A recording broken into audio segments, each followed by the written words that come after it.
Here with my third Maddie's Nutrition Mailbag. We're going to start right at 12:30, give some people some time.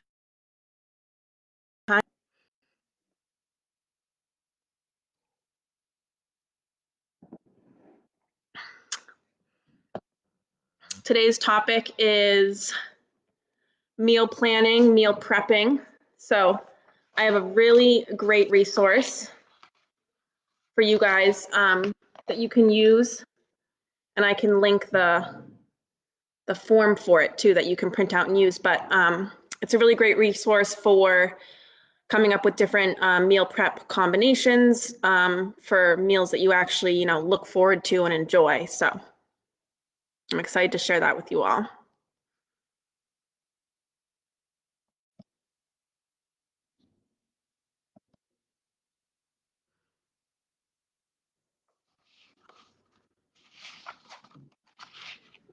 And when you join, I want to hear everyone's response, or if you're watching this later after it's posted, I want to hear if you could be quarantined with one food, what would it be?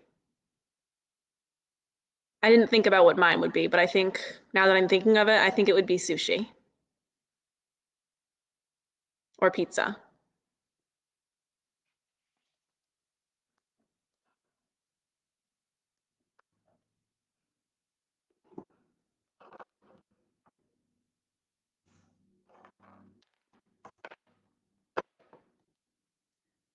All right, we're going to go ahead and get started. So as usual, I want to remind everybody that I have my virtual office hours on Monday and Tuesday mornings from 9:30 to 10, and then Wednesday and Thursday afternoon from 3:30 to 4.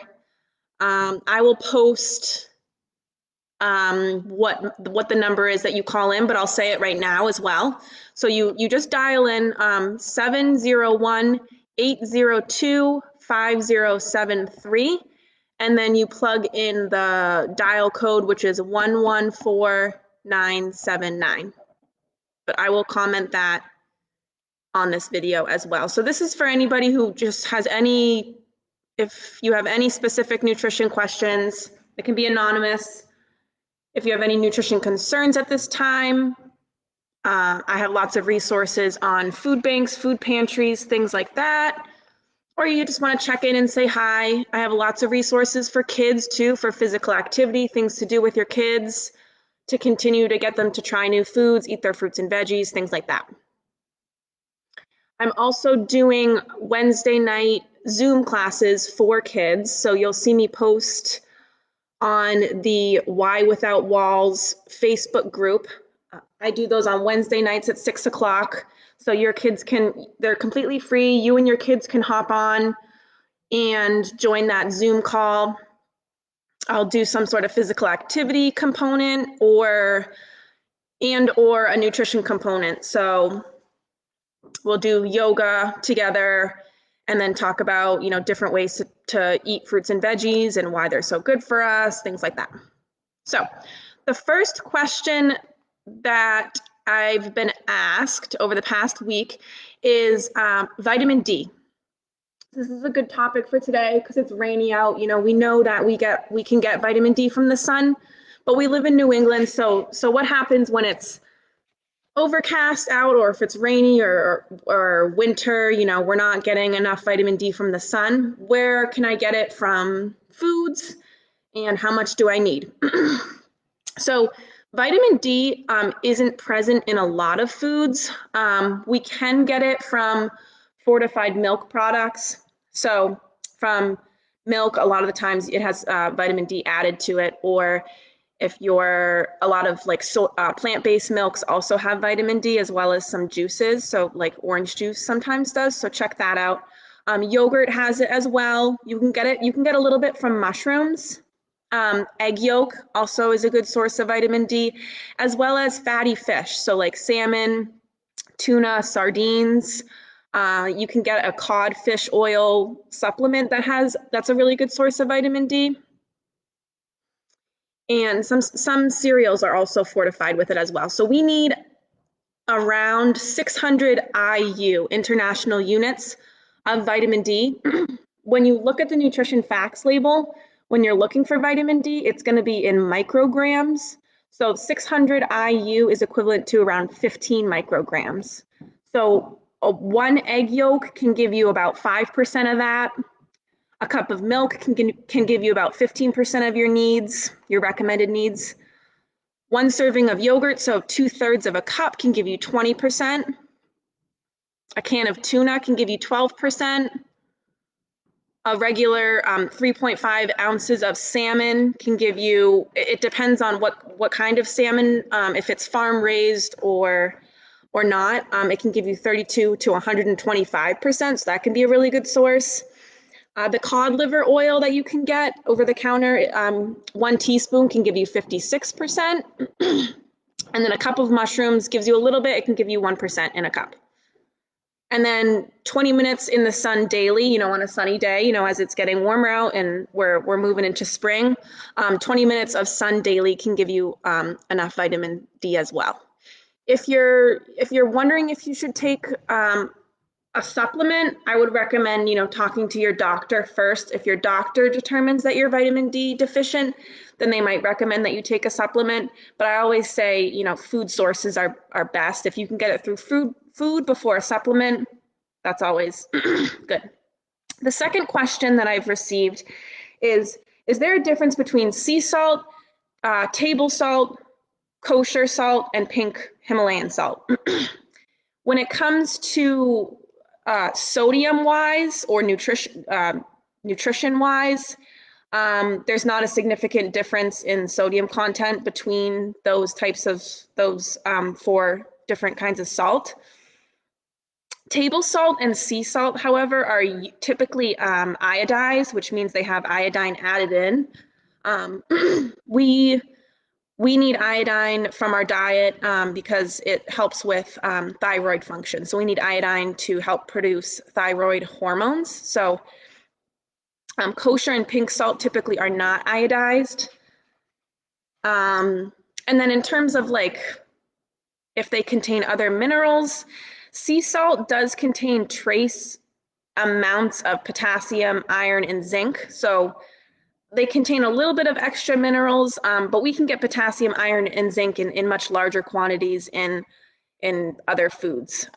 Pink salt is pink due to iron oxidation, so essentially the same thing that causes rust. And that also contains a small trace amounts of calcium, iron, potassium, a small amount. Significant, we can get those vitamins and minerals from other sources in our diet as well. Other than that, there are no salts that are healthier or are significantly lower in sodium than others. Flavor and texture wise, obviously there's some differences. So if you want to use sea salt in cooking, sometimes it has a little bit of a better texture. The pink sea salt always looks more visually appealing. So there are differences in terms of that. So for people who are hopping on now, feel free to comment if you could be quarantined with what food, what would it be? So we're gonna hop into the topic of the day, which is meal prep.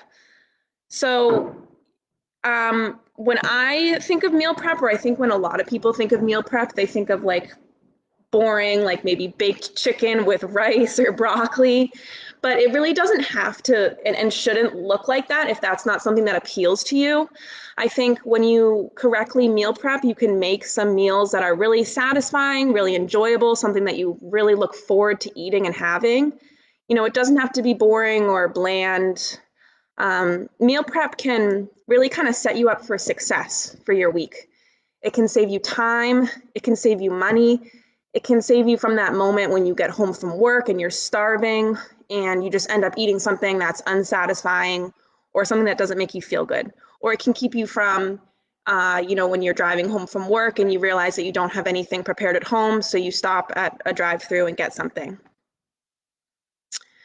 So here's my resource for you guys. And like I said, I can post this in the group afterwards. I'll post my actual form that you can print out and fill out. But I'm going to walk you through it now.